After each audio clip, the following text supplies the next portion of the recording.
l'élément en cause depuis hier sur YouTube. Et je voudrais prendre un peu la liberté de répondre à ceux qui pensent que Patrice Talon est en train de travailler ou de construire quelque chose d'extraordinaire dans le pays. Je voudrais prendre la liberté de leur répondre tout de suite. À la manière de candidat Zanaï qui disait hier que estimer que Patrice Talon est en train de construire le pays ou est en train de faire ce que personne n'a fait jusque-là, et relève de la... Enfin, je suis en train de le paraphraser pour emprunter ces mots. C'est les gens qui ne sont pas encore sortis de la villageoiserie, en fait. Qu'ils m'excusent que nous disions les choses ainsi. C'est comme s'ils n'avaient jamais rien vu de leur vie. C'est comme s'ils ne sont jamais sortis pour voir ce que c'est qu'un développement. Le développement, ça ne se résume pas au bling-bling. Et il faudra assez de ressources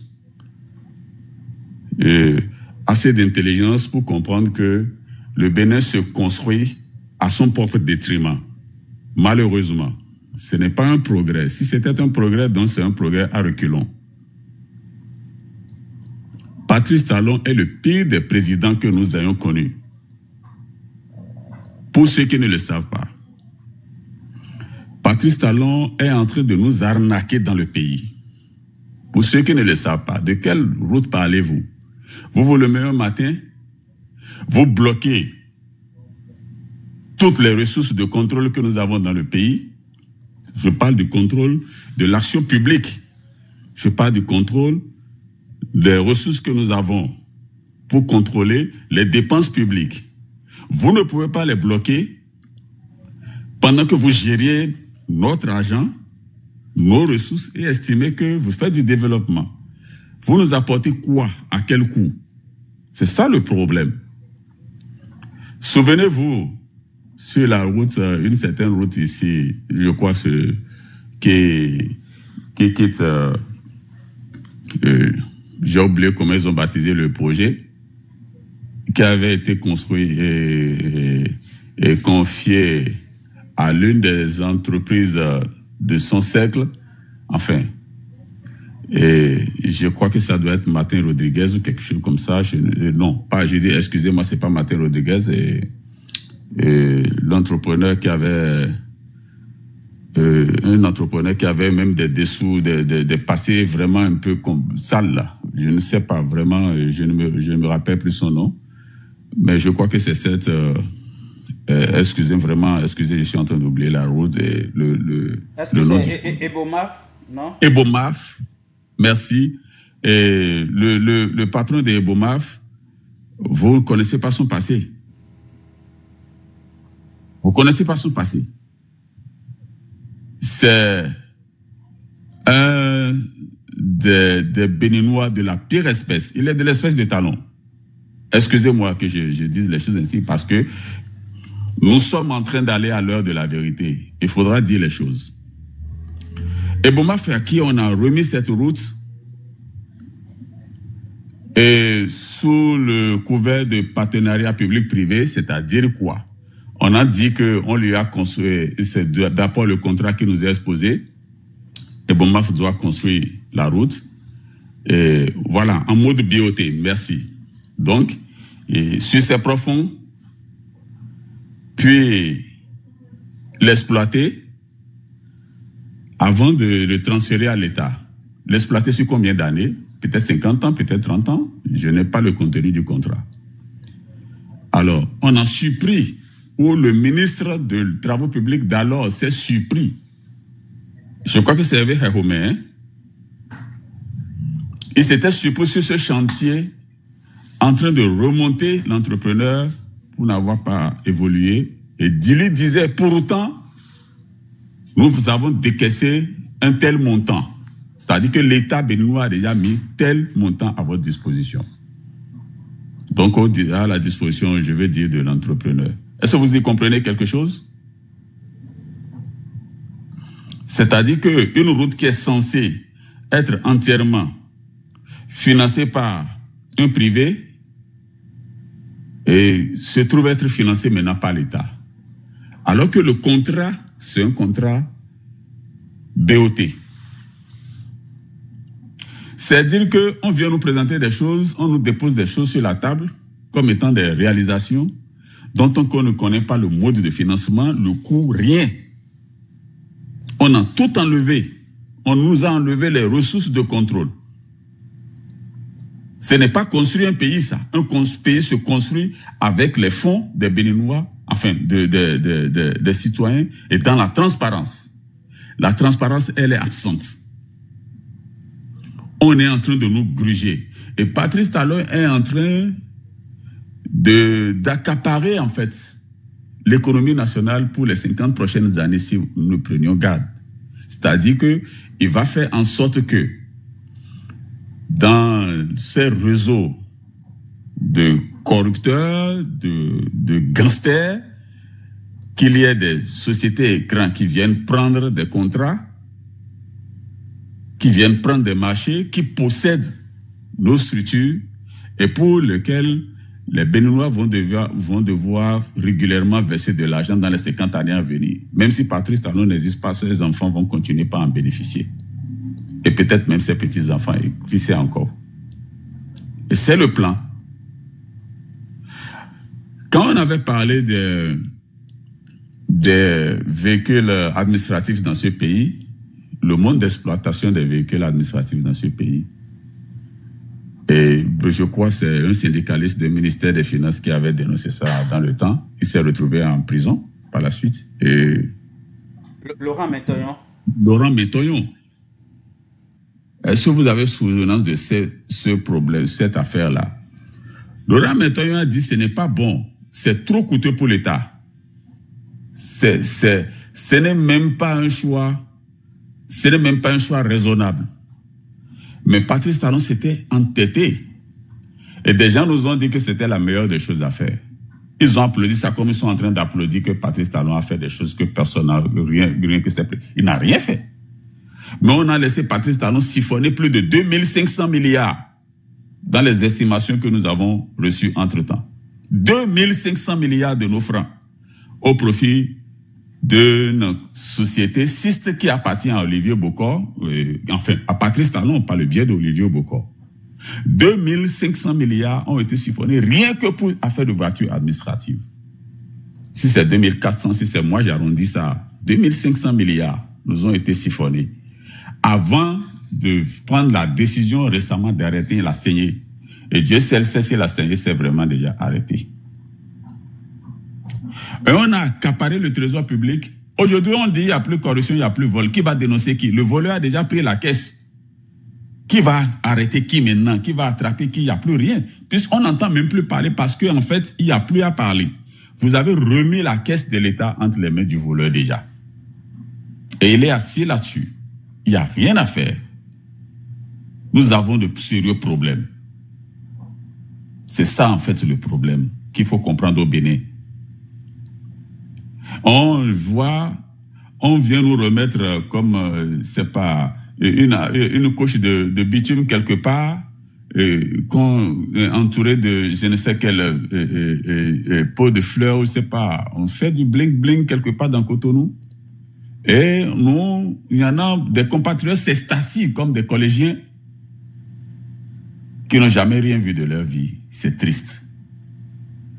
C'est triste en fait. Les dessous de ce que nous appelons réalisation, il va falloir qu'on fouille ça parce que le peuple a besoin, il a même pas un besoin, c'est un droit de savoir qu'est-ce qui est fait de ces ressources. Voilà. Il faudrait que ceux qui pensent qu'on a construit ici, on a construit là-bas, viennent nous dire. Avant Patrice Talon, nous avions de l'eau un peu dans les contrées. Au nom de... On veut créer des sources d'eau, des points d'eau pour des coins dans ce pays. On dit on veut étendre en fait la couverture de l'eau potable. L'eau a commencé par disparaître de là où il y avait déjà l'eau. Quelle est cette logique de développement? Dans ce Bénin entouré d'eau partout là, et on a pris des milliards et des milliards, on ne peut même pas compter, on ne sait même pas combien on nous prend, on ne sait pas à quel coût. Parce que ces contrats qui sont signés là, ça va être... Et ces prêts qui sont en train d'être faits là, d'abord même, quelles sont ces structures-là qui sont en train de mettre l'argent à la disposition du Bénin pour être des prêts? Et nous allons les rembourser, c'est à quel terme et à telles conditions. Les gens ne se posent pas de questions. Ils ont hypothéqué leur avenir, ils ont hypothéqué l'avenir de leurs enfants et ils sont en train de se testassier devant des histoires de goudron, de bitume qui passent par là, on en fait partout. Mais c'est dingue, c'est débile en fait. Quelqu'un avait parlé de triomphalisme de dingue. C'est ça. J'ai l'impression qu'on a un problème. Aussi bien que moi, je vais vous dire, je n'interviens même plus dans le débat public. Parce que je suis dépassé par l'attitude des compatriotes. Ils ne veulent plus entendre raison. Ils sont drogués par du superficiel. C'est ça. C'est ça le problème que nous avons. Et Candide Azanaya a résumé déjà le fait en disant que ceux qui pensent que Patrice Talon, c'est parce qu'ils ne sont pas sortis de leur villageoiserie. C'est totalement inculte de penser que Patrice Talon fait mieux que ses prédécesseurs. Patrice Talon n'a rien fait de mieux qu'un seul de ses prédécesseurs. Je vous en prie. Et vous voyez la cherté de la vie, vous savez ce que ça devient? Vous voyez le niveau d'impôt? Je me rappelle, en 2019, je me suis amusé en 2019 déjà, hein, je crois non, 2019, 2018, oui, 18, 19, je me suis amusé à recenser. Il y a eu 12 nouvelles tasses que Patrice Talon nous a apportées. 12 nouvelles tasses qui n'existaient pas. Les existants ont été augmentés et on en a apporté 12 nouvelles tasses. Alors, nous Béninois, nous sommes en train de payer 3 fois plus de taxes pour végéter dans 10 fois plus de misère. Et vous ne comprenez pas quoi? Là aussi, Candide Azanaya a dit quelque chose, et c'est là où je ne l'ai pas compris. C'est un monsieur, d'abord, je devrais le féliciter parce que c'est un monsieur qui est cohérent et qui, jusque-là, m'a laissé des empreintes d'honnêteté.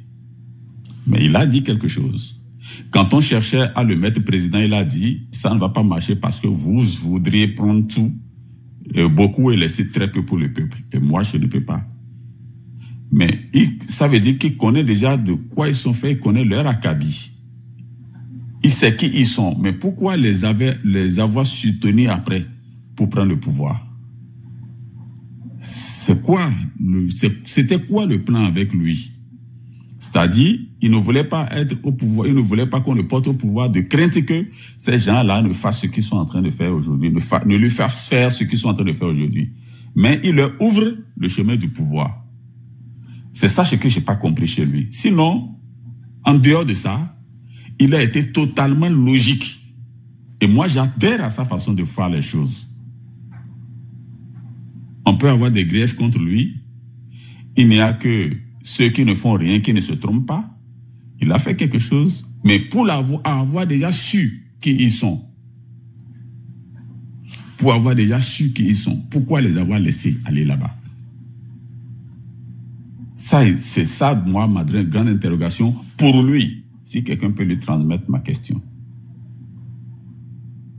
Vous voyez, aujourd'hui, le système d'aujourd'hui, si vous analysez l'économie au Bénin, c'est que tout ce qui marche, on a capitalisé le bénéfice. C'est-à-dire que dans tout le secteur, dans tout le secteur en entier, il n'y a pas, montrez-moi un seul. Tout ce qui marche est capitalisé, c'est-à-dire qu'on capitalise le bénéfice de la nation et on socialise les pertes. Donc, ce qui ne va pas, ce qui est misère là, on partage ça à toutes les populations, eux, ils doivent soutenir ça. Ils doivent apporter de la contribution à cela. Mais ce qui marche, on a tout fait pour les privatiser. La Sonapra, l'ONASA, les structures qui sont fermées, vous savez quoi? Je vais vous faire une confidence par rapport à ce problème de l'ONASA. Il y a des dossiers, hein? Il y a des dossiers que les gens cessent d'ailleurs même. Il va falloir qu'on commence par parler maintenant parce que nous avons fait le choix du silence. Ça ne nous arrange plus. Même si nous allons déranger des compatriotes, on va parler. Il va falloir qu'on trouve maintenant le créneau pour commencer par parler. L'ONASA avait un budget d'à peine 250 millions par an chaque année. qui ne trouvaient même pas entièrement parfois, parce que d'après mes enquêtes, il y a des moments où le Trésor n'arrive même pas à leur donner la subvention des 200, le fonctionnement, c'est-à-dire quoi, le budget, leur budget là, annuel, c'était autour de 200-250 millions. Seulement, un quart de milliard.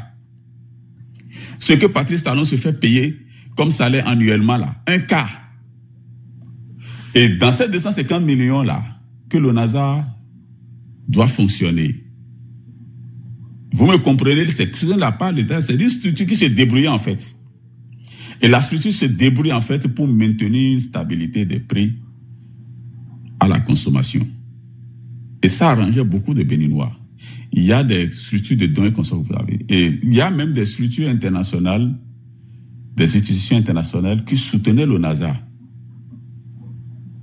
Vous me comprenez un peu, M. Diossou? Ou bien je crois que c'est bien Africa, M. Diossou, non? Oui, mais M. Diossou, bien sûr. Voilà. Donc, il se trouve que Patrice Talon et Safli se trouvent gênés pour laisser au NASA une subvention de 250 millions pour soutenir le peuple. C'est déjà trop pour eux, on a fermé le NASA. Mais quand on a fermé le NASA, quand on fait du patrimoine de l'ONASA, entre-temps, il y avait eu des magasins que l'UEMOA avait financés. Savez-vous ça? Il faut enquêter sur ça. Vous êtes de la presse. Il y avait eu des magasins, je crois que ça doit être au nombre de 12, je ne sais plus combien, ou 60, je ne sais pas, un certain nombre de magasins, de grands magasins modernes que l'UEMOA avait fait financer. Et ces magasins avaient été construits pour l'ONASA, c'est-à-dire pour soutenir en fait l'action de l'ONASA. Quand on a privatisé l'ONASA, vous savez qu'ils sont en train d'exploiter ces magasins-là, ce que c'est devenu? Non. Je suis sûr que vous ne le savez pas. Faites une enquête, vous allez le savoir. Il y avait une rizerie qui avait été un projet de rizerie, je crois que c'est la rizerie de Malanville, dont le projet avait été monté par l'ONASA. Et dans notre structure de gestion d'alors, on avait dit non, que c'est seulement il y avait eu un petit conflit de gestion là. On a dit que non, que c'est la Sonapra seulement qui a habilité à gérer les usines agricoles.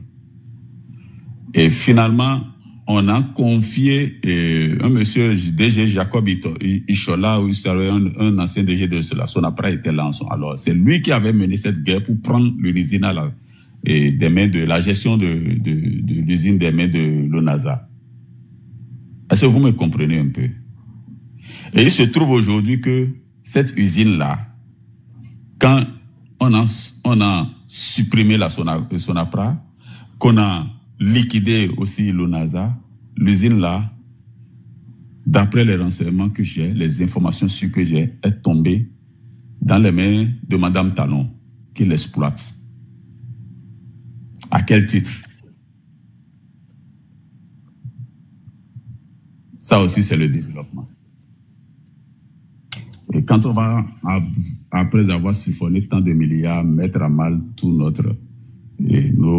nos vies, on viendra nous donner, j'ai entendu un paysan, ben évidemment, cela ne peut être autrement, cela ne peut en être autrement, il n'y a qu'un paysan pour parler de la sorte, et dire que lui, il pense que c'est Talon qui est du Nord parce que jamais quelqu'un n'a construit une infirmerie dans sa région.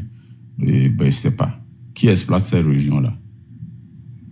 Et Dossou, oui, le ministre de l'Agriculture, vous saviez quelles ont été ces difficultés avec Yahi Boni dans le gouvernement de Yahi?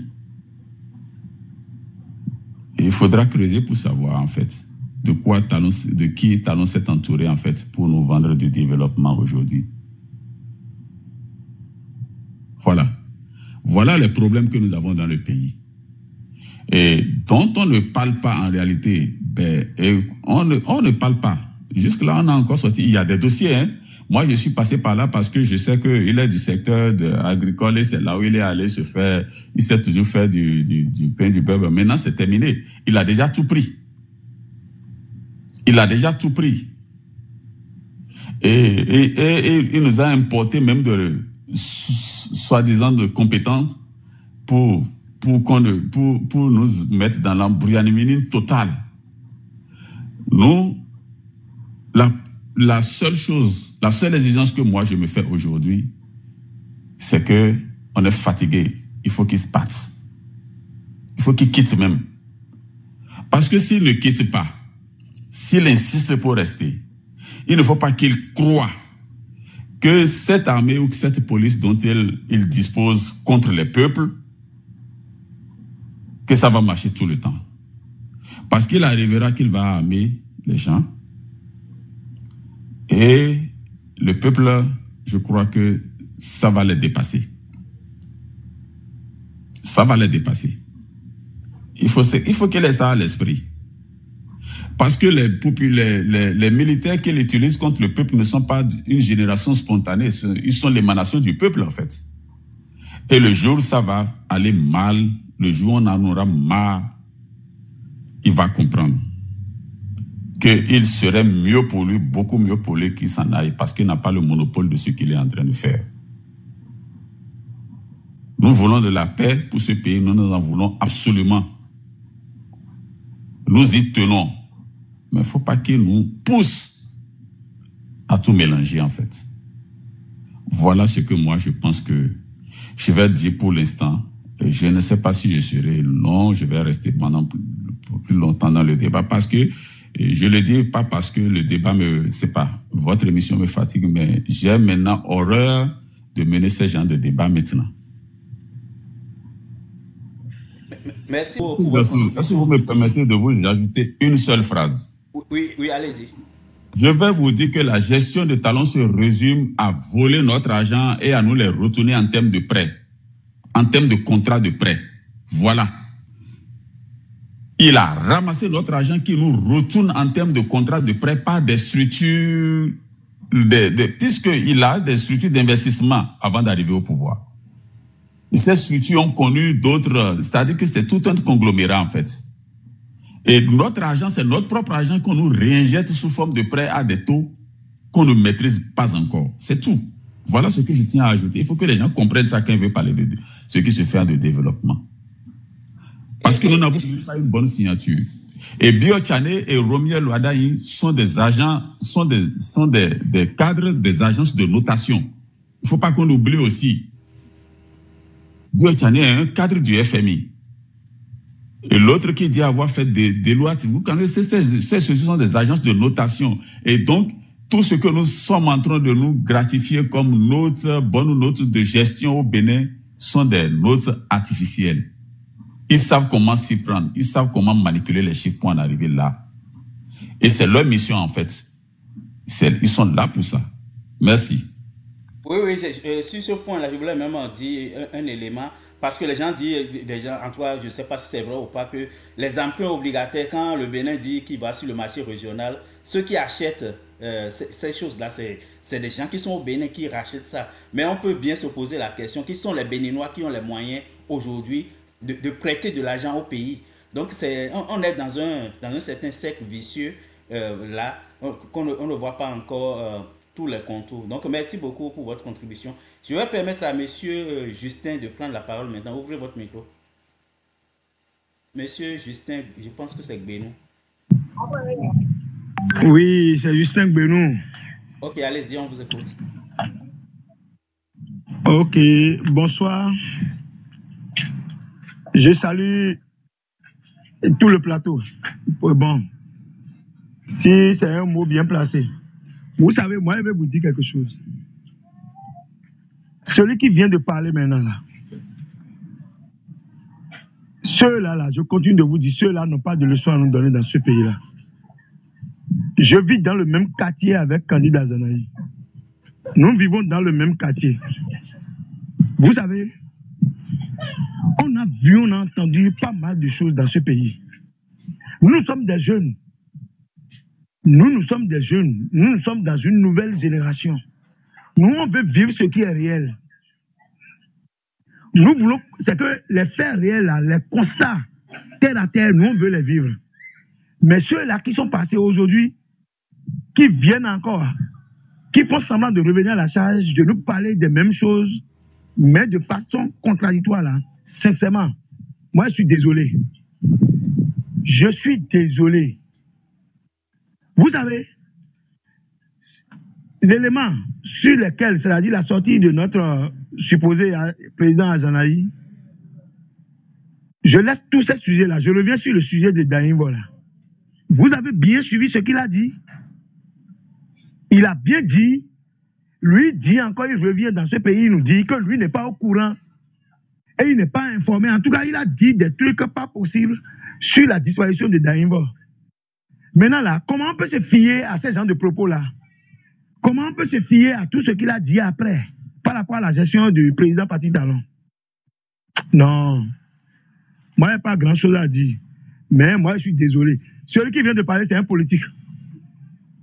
Celui qui vient de parler maintenant, là, c'est un politique. Peut-être il n'a pas eu son gagne-pain dans ce qui se passe aujourd'hui. C'est ça qui fait qu'il parle dans ce sens-là. Peut-être c'est les victimes qui sont parties de ce pays-là, dont on recherche là. Peut-être celui qui vient de parler maintenant, il en fait partie. Je vous laisse votre antenne. Merci. Oui, je peux vous poser une question rapidement avant de vous laisser partir.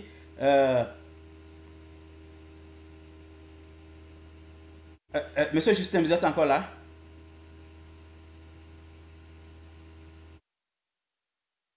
Ok, Monsieur Justin, je pense qu'il a fermé son micro. En fait, je voulais vous demander, est-ce que c'est parce que quand un pouvoir arrive, c'est pour mieux faire? Je pense que c'est ça. C'est pour mieux faire. Donc, est-ce que bien sûr. C'est pour mieux faire. Est-ce que c'est parce qu'on a été dans un gouvernement à qui on a reproché des choses qu'on n'a plus le droit de critiquer ceux qui sont là aujourd'hui? Est-ce que c'est comme ça, vous comprenez ça ou bien? S'il vous plaît, reprenez ce passage-là, s'il vous plaît. Non, est-ce qu'en tant que citoyen, est-ce qu'on peut reprocher à des gens... Oui. Est-ce qu'on peut reprocher à des gens qui sont au pouvoir si on voit qu'il y a des choses qui ne fonctionnent pas? Même si on a été aux affaires ou bien on a été sympathisant d'un gouvernement passé. Je suis d'accord. Mais quand on apporte un sujet, il faut des preuves et il faut des éclaircissements terre à terre. Pas de cette façon-là. Moi, je suis d'accord qu'on reproche des choses qui ne vont pas bien avec peut-être un régime en place. Mais quand même là, ce qu'on nous apporte, les éclaircissements qu'on nous apporte là, ne sont pas des éclaircissements vérifiés, ce n'est pas des trucs vérifiés. Nous sommes à Cotonou. Nous sommes à Cotonou, on voit ce qui se passe. Nous sommes dans le pays, on voit ce qui se passe. Mais même si on laisse ce qui se passe aujourd'hui maintenant là, mais le gouvernement d'alors là, on a vu ce qui s'est passé aussi. Aujourd'hui maintenant, les gens sont en train de crier, ils disent que Patrice Talon, ils sont les grands corrupteurs, ils sont ci, ils sont ça. D'accord, il n'y a pas de souci. Il n'y a pas de souci. On attend. On attend. Mais ceux-là qui sont en train de parler, moi je continue de vous dire que ce sont les politiques. Et ils n'ont rien à nous apporter. Même le président Azanaï, là, moi je continue de vous dire, nous vivons dans le même quartier. Nous vivons dans le même quartier. Il n'a rien de concret à nous apporter aujourd'hui. Moi, je ne vais pas aller trop dans son sujet, mais tout ce qu'il a eu à dire, et par rapport à la situation de Daïm, voilà, ces propos-là ont fait qu'on ne peut point se fier à ces propos. On ne peut point se fier à ces propos. Aujourd'hui, lui, il a été porte-parole, il a été ministre de quoi de Nanterre, et aujourd'hui, lui, il parle de Daïmbo de cette façon-là. Moi, j'étais désolé. Tout ce qu'il a dit là, je mets de côté, mais juste pour le sujet de Daïmbo là, je défie tout ce qu'il a dit. Merci beaucoup, monsieur Justin. Merci beaucoup. Consultant politique. C'est moi. Est-ce que vous me permettez de placer un mot? Ah, ok, vous voulez. Ok, donc allez-y d'abord, et puis on va donner la parole après à consultant. Voilà, donc c'est pour répondre à celui qui vient de m'étiqueter comme un politicien, peut-être déçu de je ne sais quoi, je ne sais pas. Moi, c'est son problème. Je suis vraiment peiné pour lui. Peiné parce que d'abord, il se réclame être d'une certaine jeunesse. Je ne sais pas de quelle jeunesse on parle. Mais quand on est jeune, on a l'esprit ouvert pour comprendre ce que... On a l'esprit ouvert pour se préoccuper en fait de son avenir en fait. Patrice Talon, s'il est jeune, alors là, je le lui conseille et je vais lui dire ceci. Patrice Talon ne lui laisse aucun avenir en tant que jeune. Il le saura s'il est vraiment jeune. Parce que tout le monde se réclame maintenant jeune dans le pays. Patrice Talon ne lui laisse aucun avenir en tant que jeune. Maintenant, pour revenir à ce que je vais à d'autres de ses propos, c'est qu'il est tout à l'heure en train d'estimer que, parlant en fait de Candide Azanaï qui n'aurait plus de parole, de quoi on se mêle? Candide Azanaï n'est pas procureur, il n'est pas juge, il n'est pas enquêteur. Que voulez-vous qu'il dise de la fête d'Anivo autre que les versions officielles? Puisque c'était un officiel en son temps. Si vous voulez de la sensation, vous voulez qu'il aille au-delà pour vous dire que c'est Yahi qui a tué. D'abord même, je ne suis même pas du régime Yahi. Vous savez quoi? Je vais vous faire cette confidence. J'ai combattu Yahi quand Yahi était là. Et Dieu m'est témoin. Le Dieu qui a créé, qui tient mon âme, m'est témoin. Ça, c'est pour la gouverne de monsieur qui vient de parler tout à l'heure. J'ai voté contre Yahi. J'ai voté Koupaki au premier tour. Et quand il n'est pas sorti, j'ai voté pour Talon. Parce que j'ai estimé qu'en fait, il fallait finir avec le régime Yahi aussi qui avait ses fautes. Et ce sont les fausses notes de Yahi qui ont amené Talon. Et quand on veut parler aujourd'hui du régime Yahi, que le monsieur prenne, qu'il essaye d'être honnête pour savoir que Yahi, le régime Yahi a été à 60-70% gouverné par Talon lui-même, à la touche. Et c'est quand il n'a pas eu la totalité de la main pour faire de nos ressources, ce qu'il voulait, notamment sur l'affaire PVI, qu'il y a eu de ce clash-là. Vous oubliez que c'est Talon qui a fait venir Yahi. Vous oubliez que c'est lui qui l'a fait revenir encore au deuxième tour, avant d'avoir des amis avec lui. Si vous voulez parler, vous voulez nous dire que vous êtes un jeune et que des gens, parce que pour avoir dit qu'ils n'ont rien d'officiel à dire par rapport à une affaire aujourd'hui, que vous ne pouvez pas leur croire. Mais écoutez, vous voulez faire un jugement de moralité, de valeur, vous voulez amener un jugement de valeur morale sur ce que dit Candide Azanaï. Il est 3 fois, 10 fois, 50 fois, même 1000 fois plus honnête que Patrice Talon. Et vous n'avez pas, vous qui soutenez Talon, ne pouvez pas être en train de vouloir porter des jugements de valeur morale sur Candide Azanaï. Si c'est ça, alors là, pour moi, c'est l'hôpital, enfin. C'est comment on dit, le cochon qui se moque du mouton. Pour quelqu'un qui vient dire publiquement à la face du monde, qui a soutenu un mandat unique, qui a soutenu Sisi, et qui en a même fait une affaire d'engagement moral, et qui vient maintenant marcher sur des cadavres, vous voyez, Talon n'est plus président du Bénin il y a longtemps. Hein? Il a fini d'être président du Bénin depuis 2001. Talon n'est plus un président légitime du Bénin. C'est ce que je vais vous dire, ça. Vous êtes en train de soutenir un usurpateur du pouvoir.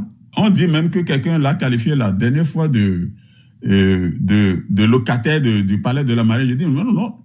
Talon n'est pas locataire du palais de la Marina. C'est un squatter. Talon, c'est un squatter du palais de la Marina. Il a fini d'être locataire depuis 2001. Aujourd'hui, il squatte le palais de la Marina. Depuis 2021. Et 2021, merci. Mais aujourd'hui, il squatte. C'est un squatter. Et il n'a qu'à quitter les lieux. Voilà. Que le monsieur soit satisfait de ce qu'il fait, bon, moi, je vous ai dit tout à l'heure, il a encore, parce qu'il est dans le Bénin, il a dit, il est dans le Bénin, nous sommes dans le Bénin aussi. Et il a parlé de policiers qui sont à l'extérieur. Nous sommes dans le Bénin. Vous croyez que vous êtes plus béninois que quelqu'un? Vous ne l'êtes pas que quelqu'un, plus que quelqu'un. Nous sommes tous des béninois et nous connaissons le Bénin mieux que vous. Vous voyez? Maintenant, sortez du Bénin maintenant pour savoir ce qu'on appelle développement. Allez vous imprégner des réalités sociales ailleurs pour savoir comment est-ce qu'on gère un pays, on rend compte à son peuple. Quelqu'un refuse que nous voyons... On ne connaît même pas le salaire de Patrice Talon. Moi, j'ai ouï dire que Patrice Talon siphonne 1 milliard en termes de salaire par an. Il se tape 83 millions, 84 milliards par mois. Aucun président ne nous a coûté aussi cher. Si vous voulez du concret, nous allons vous dire du concret. Les préfets qui étaient autour de 250-300 000 selon le truc là de leur préfecture, bien sûr avec d'autres émoluments qu'on nous connaissons, pesait déjà sur la caisse publique, mais il est venu, il a multiplié par combien le salaire du préfet. Les préfets, ce sont à 5-6 millions du coup. On a pris des ministres qui étaient à 400 et quelques mille le salaire sous Mathieu Kérékou et que Talon et Yaya a amélioré jusqu'à 1 million, je crois, ou bien 1 million un peu plus d'1 million. Il y en a qui sont à 18 millions, il y en a qui sont à 20 millions, mais ils n'ont jamais cessé de nous voler. Vous voulez du concret, voilà du concret. Bon, et jusque-là, aujourd'hui, on ne nous dit pas quel est le salaire que gagnent les membres du gouvernement. Monsieur, je crois que c'est Monsieur Justin s'appelle. Monsieur Justin, je voudrais que vous jetiez un coup d'œil pour nous dire si ce n'est pas du concret. Si vous voulez douter, vous voulez porter du doute sur ce que dit Azanaï parce qu'il a dit « j'avais tenu une version officielle aujourd'hui ». Mais en fait, je ne peux pas tenir autre chose. Je ne peux pas continuer par dire autre chose que la version officielle que je connais d'un dossier. Mais c'est tout à fait responsable. Mais vous qui dites que vous voulez des preuves, et quand si vous êtes parti de là pour dire que vous n'allez pas lui croire, vous n'allez pas croire à lui, croyez-vous à quelqu'un qui a juré de faire un mandat et qui usurpe maintenant d'un deuxième mandat? Croyez-vous à quelqu'un qui est venu à la tête d'un pays qui refuse de nous dire son salaire, refuse de dire le salaire de ses ministres? Mais écoutez, on veut quoi? Parce que vous voulez parler du concret. Voilà du concret. Quelqu'un qui est venu pour dire que le gouvernement, l'Assemblée, c'est pas, en tant que l'Assemblée nationale ne va plus contrôler ses actions, ses dépenses publiques. Et vous pensez que là, il fait du bien? Vous lui donnez caution? C'est ça la question que moi, je m'en vais vous poser. C'est à ça que vous voulez croire? Ok, je vais permettre à quelqu'un d'autre de... Je ne vous coupe pas, je vais permettre à quelqu'un d'autre de réagir, quelqu'un qui attend il y a un moment. Ok, mais consultant politique, vous pouvez prendre la parole maintenant. Ouvrez votre micro.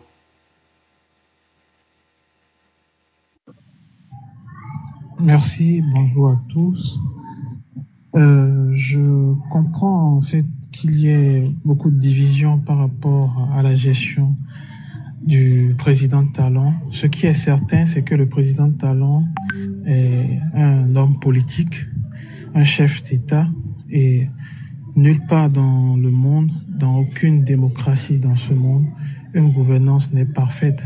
Il y a toujours des critiques, il y a toujours des incohérences, il y a toujours des imperfections. Mais le rôle du citoyen, c'est de relever ces imperfections et d'en faire surtout des critiques constructives. Je pense que le débat politique au Bénin est atrophié. Il manque de ressources.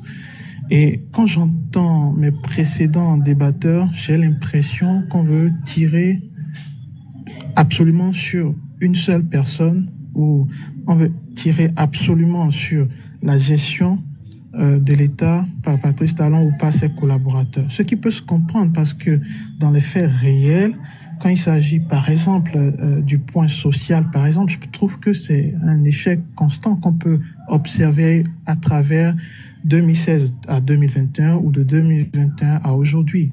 Mais on ne peut pas se permettre de faire des jugements subjectifs qui sont avant tout émotionnels. Je pense que le rôle du citoyen, c'est d'être impartial et surtout d'être objectif. Être objectif revient à dire quoi? Quand on veut comparer le Bénin ou ce qu'est le développement au Bénin à d'autres États, prenons des États qui sont à la même échelle structurelle, politique, historique que le Bénin et faisons le point aujourd'hui. Quand vous sortez du Bénin et que vous allez dans les pays qui, il y a 5 ans ou il y a 8 ans, avaient le même statut structurel, politique, comme je l'ai déjà dit, comme le Bénin, est-ce que on n'a pas des éléments d'être fier aujourd'hui? Alors la fierté, bien sûr, ça ne remplira pas le panier de la ménagère. On doit être clair là-dessus. Il y a des échecs patents qui sont observés, mais insistons sur un point essentiel.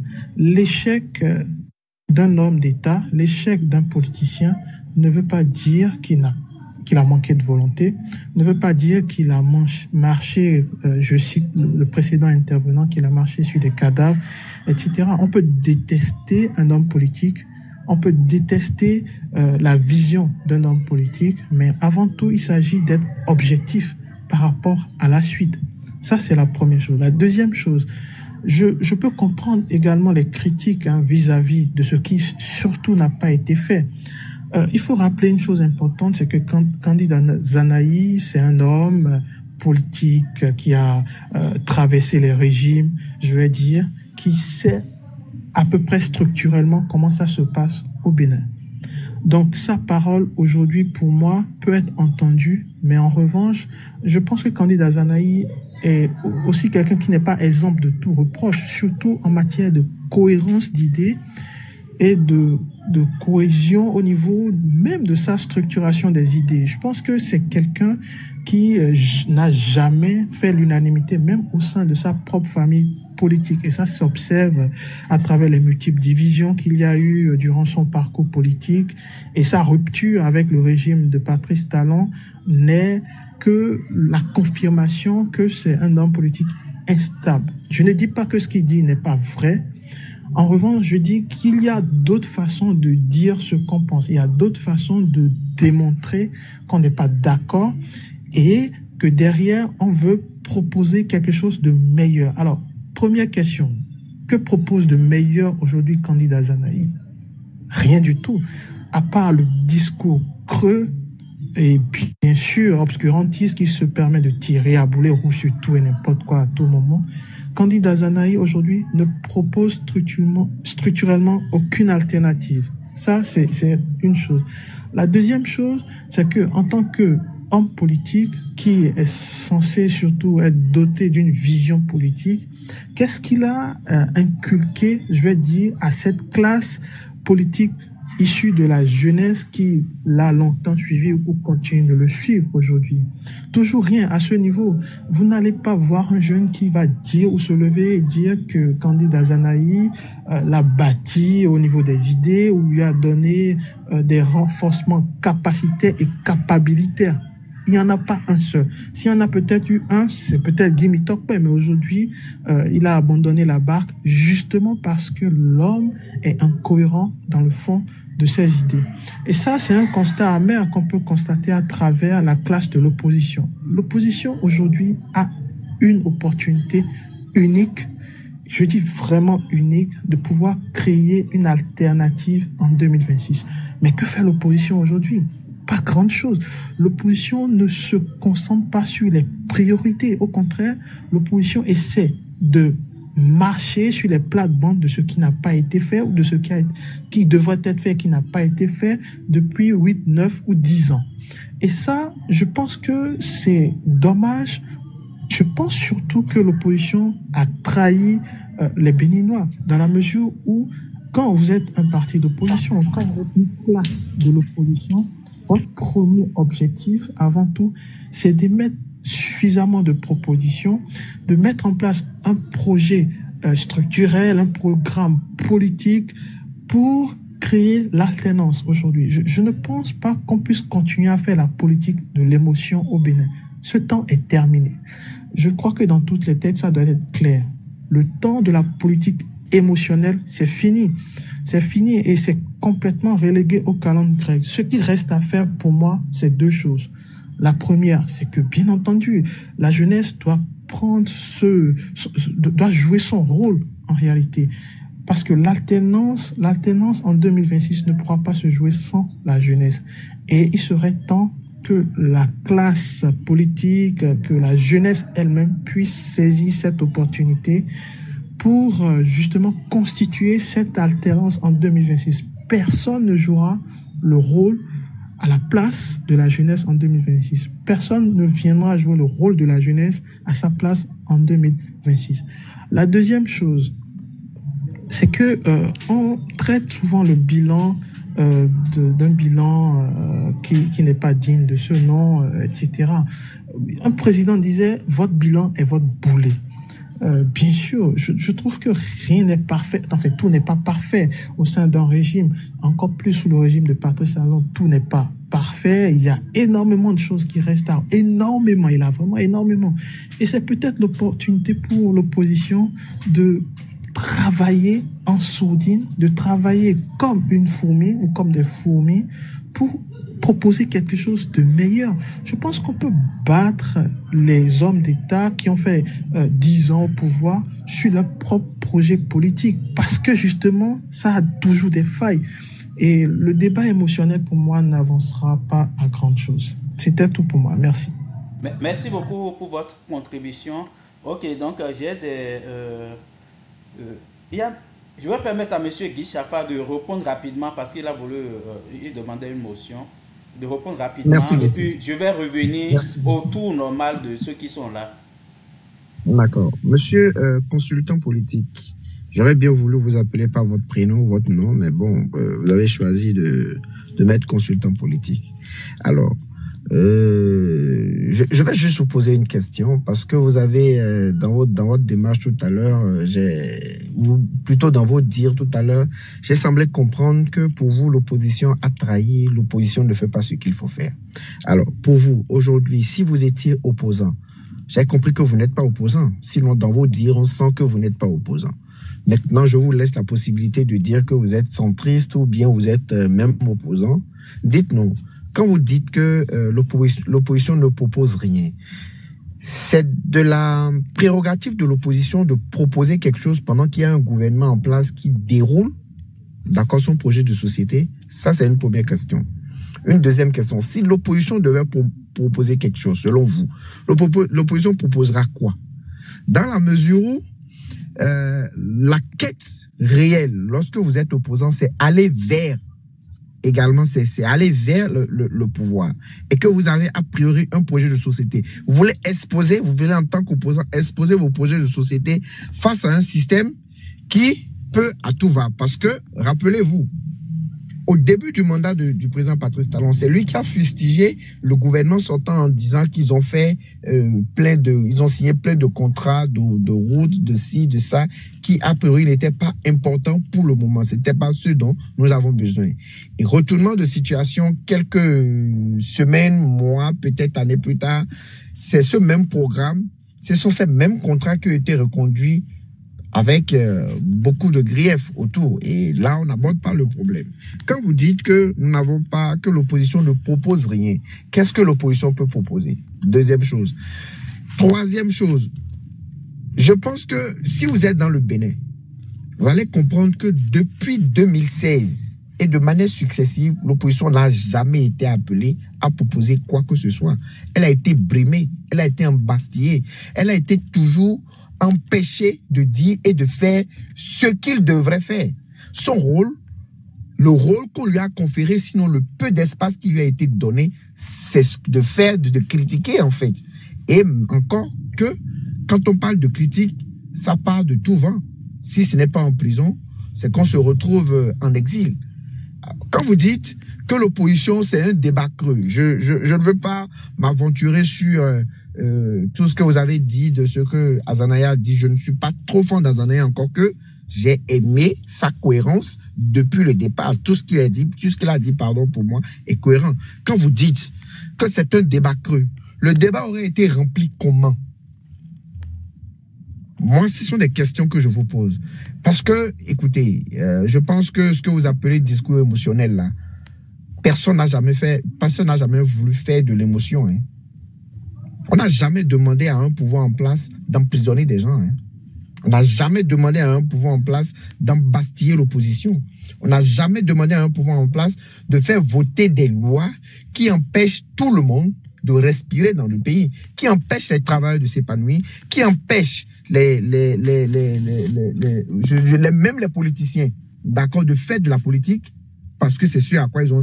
On n'a jamais demandé, par exemple, à Patrice Talon d'empêcher les gens d'aller aux élections en 2020. En 2019, personne ne lui a demandé. C'est un choix qu'il a fait, il a assumé. Alors, de quoi parlez-vous quand vous dites que c'est de l'émotion, c'est un discours creux? Moi, je veux bien comprendre parce que vous n'avez pas été explicite. Excusez-moi, mais je préfère vous dire à vous que tout ce que vous avez dit pour moi est creux. Vous n'avez fait que surfer sur la chose. Il n'y a rien de concret qui a été dit. Si vous voulez parler, rentrez dans les détails, donnez les propositions, dites-nous de manière claire ce que l'opposition devait faire. Quand vous dites qu'ils ont une chance inouïe aujourd'hui de pouvoir, de proposer quelque chose, d'aller à la conquête du pouvoir, et que, je prends un exemple, hein, un parti, les membres d'un parti qui sortent pour aller vers les populations, on les empêche de parler. On les empêche de se regrouper. Qu'on empêche les travailleurs de se regrouper même à l'intérieur de la bourse du travail. Qu'est-ce que vous voulez? Quelle est la manière, de quelle manière encore est-ce qu'il faut vous prouver qu'on est dans un pays où on est incapable de faire quoi que ce soit? Dites-nous. Merci. Ok, merci monsieur Chapa. On va permettre peut-être à consultant politique de répondre, mais de façon brève, en deux ou trois minutes, pour que je revienne dans l'ordre normal de ceux qui étaient là, qui attendent pour prendre la parole. Donc, consultant politique, si vous voulez réagir aux interrogations ou aux commentaires de Guy Chapa, vous pouvez prendre la parole. Merci pour cette intervention de qualité surtout, parce que je pense que le débat n'a pas besoin forcément d'invectives avant qu'on puisse trouver des solutions. Je suis pas de l'opposition, je suis pas de la mouvance, je ne suis pas non plus centriste. Je me reconnais comme un objectif qui peut réfléchir à la situation de son pays. Donc je suis un citoyen. Ce que je veux dire, c'est qu'il y a ce qu'on appelle la stratégie politique. Et la stratégie politique, c'est l'arme. C'est la première arme dont dispose un homme politique pour adhérer au changement, pour changer les choses, pour avoir une vision. On ne peut pas aboutir à un changement, à une alternance sans stratégie politique. L'opposition aujourd'hui manque cruellement de stratégie politique. C'est que deux mots, stratégie politique. Je pense que l'opposition béninoise est restée bloquée dans les années 91, où quand on est frustré par un pouvoir en place, il faut sortir dans les rues, il faut aller lancer des diatribes, il faut aller en rang dispersé et aller dans tous les sens. Ça ne marche pas sous Patrice Talon. Vous allez constater que Patrice Talon, il est beaucoup plus organisé et il a un certain il a une avance en réalité sur les autres. Quand je dis les autres, et la classe politique et la classe de l'opposition. Et même au sein de sa famille politique, très peu savent en réalité ce qu'ils pensent à l'instant précis. Et ça, c'est un outil dont dispose l'opposition en réalité pour mettre en place une stratégie politique. La stratégie politique, savoir dans quelle mesure pouvoir proposer une véritable alternance. Alors, le précédent intervenant avait dit que doit faire l'opposition.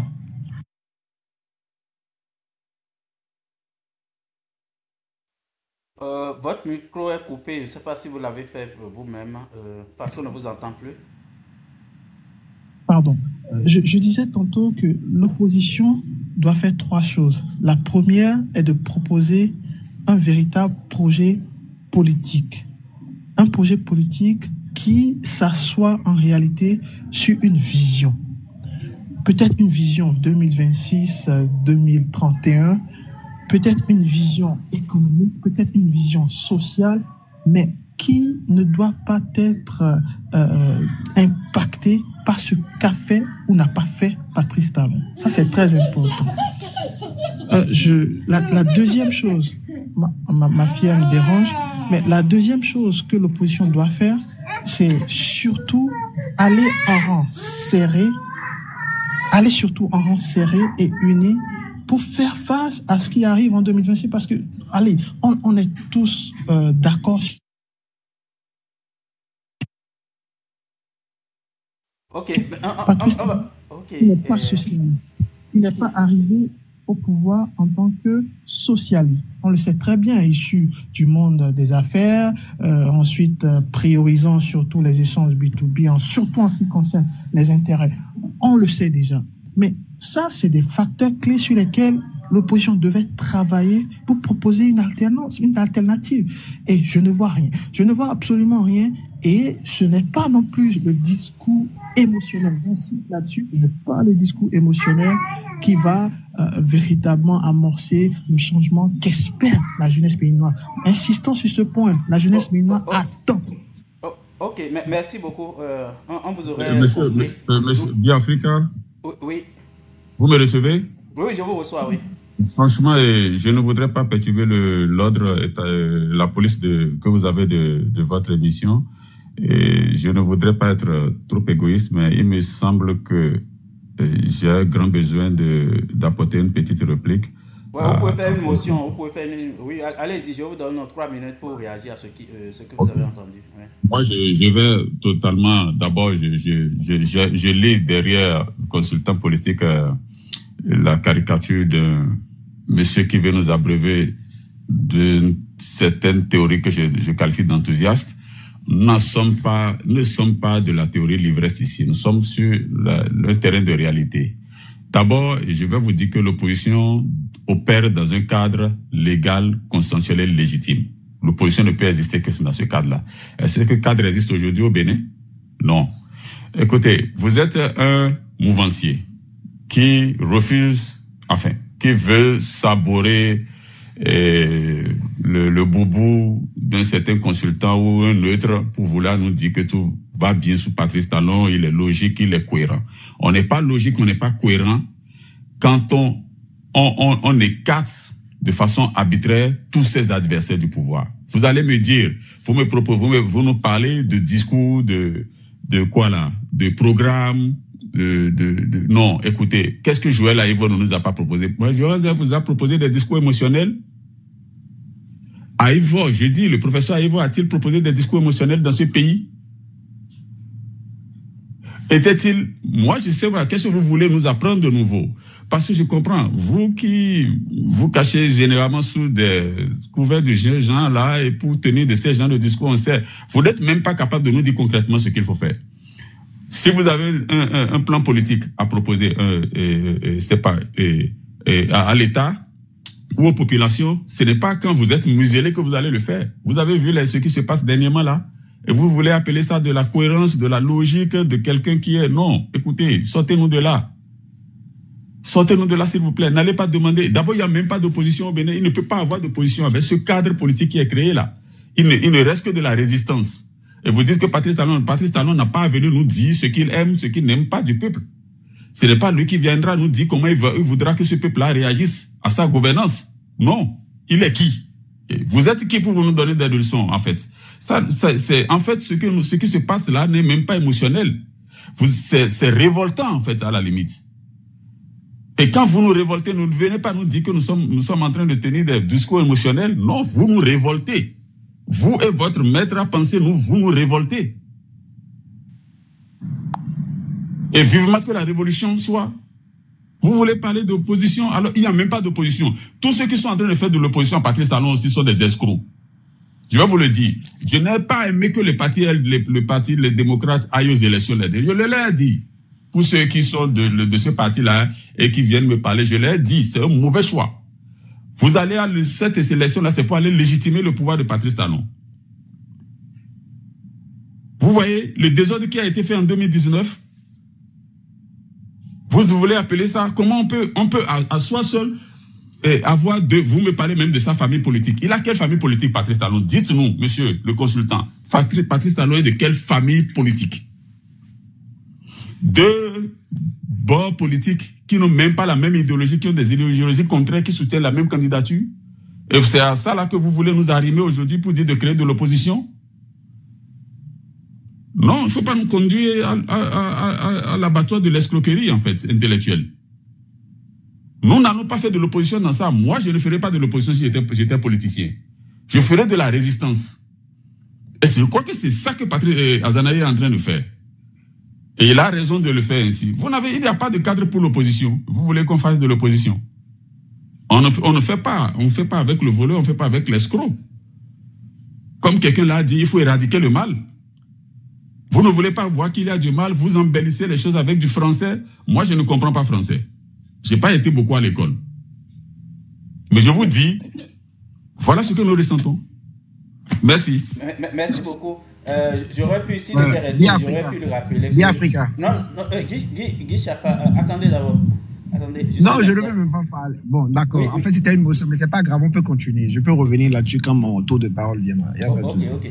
Non, ce que je voulais juste rappeler à notre ami, mais il est descendu malheureusement, que quand on parle de stratégie politique, c'est quand tout le monde est prêt à travailler dans ce sens. Mais lorsque vous avez votre vis-à-vis qui ne connaît que la violence, les emprisonnements et les exilés politiques, où est-ce qu'on veut que la stratégie politique se manifeste? Il faut que quand tout le monde veut que la politique soit un débat d'idées, comme mon précédent, le précédent intervenant vient de le dire, je vois là, Ivo était dans les débats d'idées. Et pourtant, il est en prison aujourd'hui. Donc, si on veut que la politique au Bénin soit basée sur des stratégies politiques, il faut que tout le monde soit prêt à respecter la stratégie politique et non que quelqu'un utilise la force, la violence, les magistrats pour mettre en prison, en dehors du pays, les autres.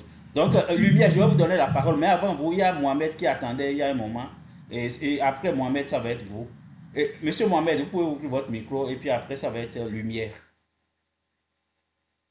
Monsieur Mohamed, si vous êtes prêt, vous pouvez ouvrir votre micro, sinon je vais passer à Lumière.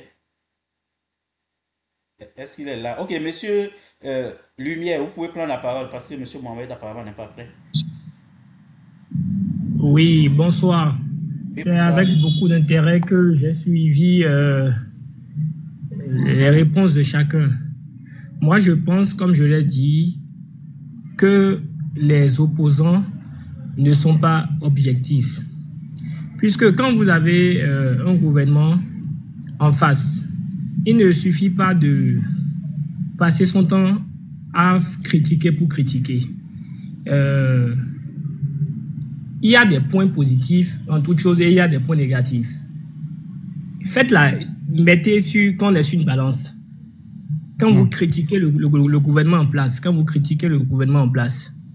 qu'est-ce que vous reprochez à part peut-être le fait qu'il y ait beaucoup d'opposants en prison? Mais regardez l'avancée du pays. Quand vous prenez la Chine, nous savons tous, parce que nous sommes tous allés à l'école, nous connaissons l'histoire de la Chine. Quand nous comparons la Chine au Bénin, regardez la situation de la Chine aujourd'hui. Vous pensez que la Chine s'est construite comme ça du jour au lendemain? On ne peut pas être un gouvernement, on ne peut pas vouloir penser au développement et ne pas pouvoir être dur, ne pas pouvoir être ferme. Je suis d'avis avec vous que peut-être qu'ils exagèrent un peu dans les arrestations. Mais ne critiquez pas pour critiquer, parce que regardez l'état du pays. Moi, je prends parfois des zèmes. Je prends un zème aujourd'hui, il va dire que ce n'est pas la voie que nous allons manger. Vous allez prendre un autre zème, il va déjà, quand il parle, il va bien dire que, mais franchement, s'il n'y avait pas cette voie, il y aurait sa moto aura des problèmes, il y aura ci, il y aura ça. Mais il faut pouvoir peser le pour et le contre. Quand on est opposant, il ne faut pas passer son temps à critiquer de manière, je ne sais pas. Il faut pouvoir montrer aussi ce qu'on peut apporter de positif. Moi, je pense que tout gouvernement, quand on prend, il y a toujours un bon côté et un mauvais côté. Mais quand vous mettez sur la balance, si vous oubliez les arrestations, on ne va pas oublier parce que nous avons des parents. Il y a eu des casses, il y a eu beaucoup de choses. Mais si vous oubliez ces histoires-là, mais dites-moi ce que le gouvernement en place fait de mauvais. Mais vous ne voyez-vous donc pas l'avancée du Bénin, même à l'international, les gens le reconnaissent. Et même si le monsieur est un bandit, même s'il était un bandit, le président Yahya Boni, qu'est-ce qu'il a fait en son temps? Kérékou, qu'est-ce que Kérékou a fait de grandiose dans le pays? Mais arrêtez de critiquer pour critiquer. Regardez ce qui se passe dans le pays et parlez en fonction de ça. Azanaï, lui, il a dit dans son discours que il a parlé du Bemaga. Il avait dit qu'il n'y avait pas Internet dans le temps et tout. Mais vous pensez que même s'il y avait Internet, c'est des choses... Au temps de Yahya Boni, il y a eu Internet. Pourquoi ils n'ont pas avancé dans les travaux comme ça? Autant je ne sais pas si, autant de Soglo, je ne sais pas. Il y avait des technologies, mais pourquoi ils n'ont pas avancé comme ça? Mais le monsieur, il travaille, quels que soient ses défauts, parce que, quel que soit ce que vous dites, même si un autre président vient, vous allez critiquer le président. À chaque fois qu'il y a eu un président, je n'ai pas vu une seule fois où il y a eu un président et on n'a pas critiqué le pouvoir en place. Quand Yahya Boni était là, c'était des critiques. Il a fallu qu'il parte avant que les gens ne le regrettent. Quand Kérékou était là, mais on sait ce qui s'est passé dans le pays. On sait comment il a dirigé le pays, mais regardez comment il est parti en héros. Arrêtez de critiquer pour critiquer. Concentrez-vous sur les points positifs. Aujourd'hui, regardez le nombre d'emplois qui est créé, regardez la G10, regardez tous ces points-là. Mais ne critiquez pas pour critiquer. Bon, moi, je vais m'en arrêter là. Merci beaucoup. Monsieur Guy Chafa, et après, ça va être Monsieur Wilfried. D'accord, merci beaucoup. Monsieur Lumière, merci beaucoup pour tout ce que vous avez dit. Ça m'a permis de croire réellement que Azanaï a raison quand il parlait de clochardisation. Ne vous sentez pas personnellement visé, ce n'est pas une insulte. Et si vous le prenez comme ça, je m'excuse. Je vais vous expliquer pourquoi j'ai dit ça. Vous avez dit de nous concentrer sur les points positifs. Bien. Et dans les points positifs, vous avez cité l'Internet, la digitalisation de l'administration, et ci et ça. Écoutez, monsieur, chaque président vient avec la possibilité de faire quelque chose pour son pays. Sinon, il n'aurait pas été un président. Je me répète. Chaque personne qui accède à la magistrature suprême vient avec une intention de marquer positivement. Sinon, il n'aurait pas été, personne ne l'aurait choisi. De toute manière, vous-même, quand vous vous prenez de manière intrinsèque, si dans votre maison, vous n'impactez pas positivement, vous êtes inutile pour vous-même, allez vous suicider. Si vous n'impactez pas, si vous n'êtes pas important, si vous sortez le matin et que vous revenez le soir et que personne n'a senti votre vide pendant que vous n'étiez pas là, c'est que vous êtes inutile. Il n'appartient pas à un citoyen d'applaudir ce qu'un chef d'État a réalisé de bon dans le pays. Si vous continuez à croire que c'est votre rôle, vous vous trompez. Votre rôle, monsieur, c'est de toujours dire ce qu'il y a qui n'a pas été fait ou ce qui a été fait de mauvais, que ce soit corrigé. Nous allons à la construction d'un pays. Le pays n'est pas encore construit. Nous ne mangeons pas encore suffisamment à notre faim, à notre soif dans le pays.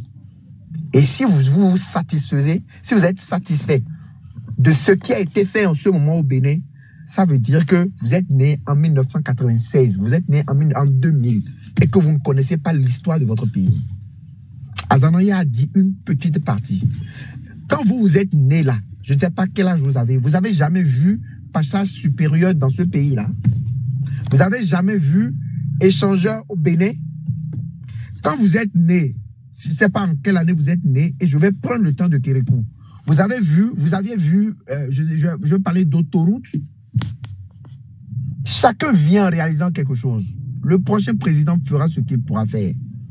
Ce que nous reprochons, c'est ce qui n'a pas été fait ou ce qui a été mal fait.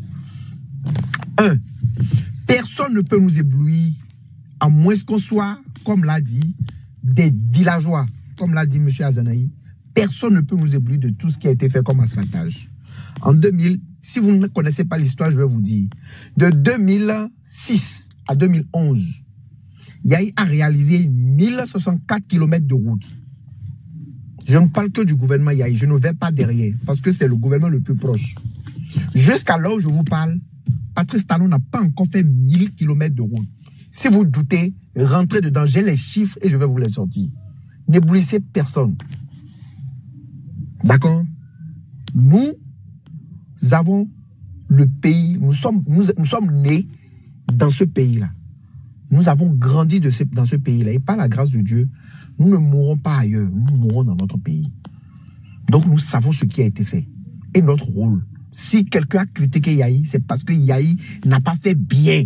Si le prochain président fait mal, on va le dire. Ne nous demandez pas de nous appesantir, de nous concentrer sur ce qui a été fait de bien.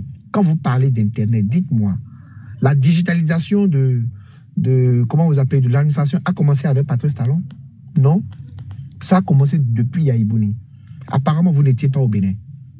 Et il y a plein de cas.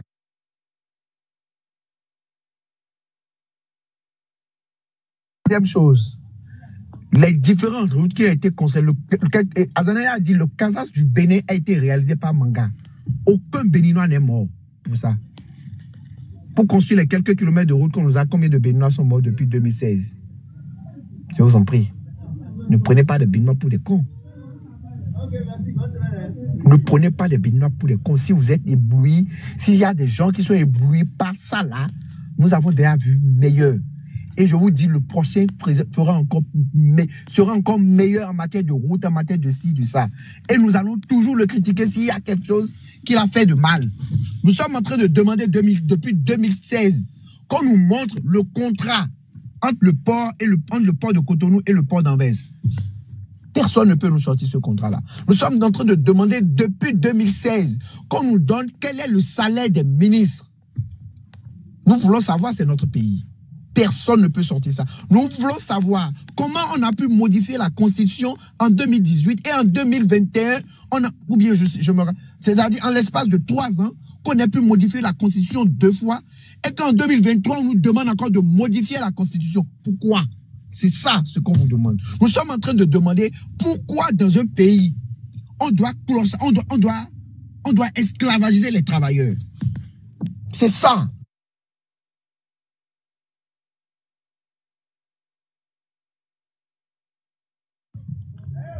Allô? Est-ce que je suis là? Oui, le micro avait coupé, donc vous pouvez continuer. Nous sommes en train de demander le minimum. Pourquoi est-ce qu'on nous empêche de vivre heureux? C'est tout ce qu'on demande. Et vous trouvez qu'on n'a pas le droit de dire ça? Nous devons nous concentrer sur ce qui avance. Qu'est-ce qui avance dans le pays? Le Bénin n'a jamais été révélé à quelqu'un. Nous avons le nouveau départ. Avant ça, nous avons eu Kérékou, je ne me rappelle pas trop. Nous avons eu Eouzou de Kérékou. Nous avons eu la dévaluation de Soglo. Nous avons tout eu dans ce pays. Vous pensez que ce qui est en train de se faire là, c'est la première fois qu'on voit ça? Non. On veut juste qu'on nous donne le meilleur. Nous voulons savoir, quand vous dites la GDZ, vous avez le modèle économique de la GDZ?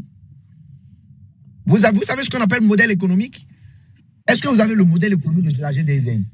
Est-ce que vous êtes allé voir ce qui se passe à la GDZ? Ou bien vous restez à la télé seulement pour parler? Vous êtes allé poser des questions à l'intérieur. Vous voyez, à cause de la GDZ, vous voyez combien de paysans à l'intérieur du pays souffrent? Ne parlez pas de ce que vous ne connaissez pas. Ne parlez pas du tout de ce que vous ne connaissez pas. Maintenant, je vais vous dire, l'opposition dont vous parlez là, quelqu'un vous a dit tout à l'heure, l'opposition fonctionne dans un cadre illégal. Parce qu'on l'empêche de faire le minimum. Nous allons aux élections en 2026. Nous avons un code électoral coincé qui oblige l'opposition à se taire. 2. Nous avons une cour constitutionnelle entièrement favorable au système en place. Excusez-moi, au chef de l'État, pas au système. Au chef de l'État. Nous avons un Sénat complètement favorable au chef de l'État. Et nous allons aux élections. Et vous nous demandez de nous concentrer sur ce qui est bon. Bon, à cause de ça, pourquoi est-ce qu'on est obligé d'aller aux élections? Demandons à partir du salon de s'éterniser au pouvoir. Ou bien demandez-lui tout simplement qu'il nous trouve quelqu'un qui pour le remplacer, comme il n'a pas envie de faire 3 mandats. Qu'il trouve quelqu'un, son fils, peut-être, ou bien son meilleur ami, ou quelqu'un, sa femme. Et puis qu'il devienne président de la République. Et qu'on nous foute la paix, qu'on ne gaspille pas des millions, des milliards dans les élections. Et on s'arrête là, messieurs. Puisque nous devons nous concentrer sur ce qui est bien. Pendant que ce qui est mal nous tue, on doit se taire là-dessus. Ce qui est bien révèle a priori le Bénin pour vous. Mais c'est quel Béninois, c'est quel type de Béninois nous sommes aujourd'hui? Ah! C'est compliqué. Je vais m'en arrêter là pour le moment. Merci beaucoup. Maintenant, Monsieur Wilfried, vous pouvez ouvrir votre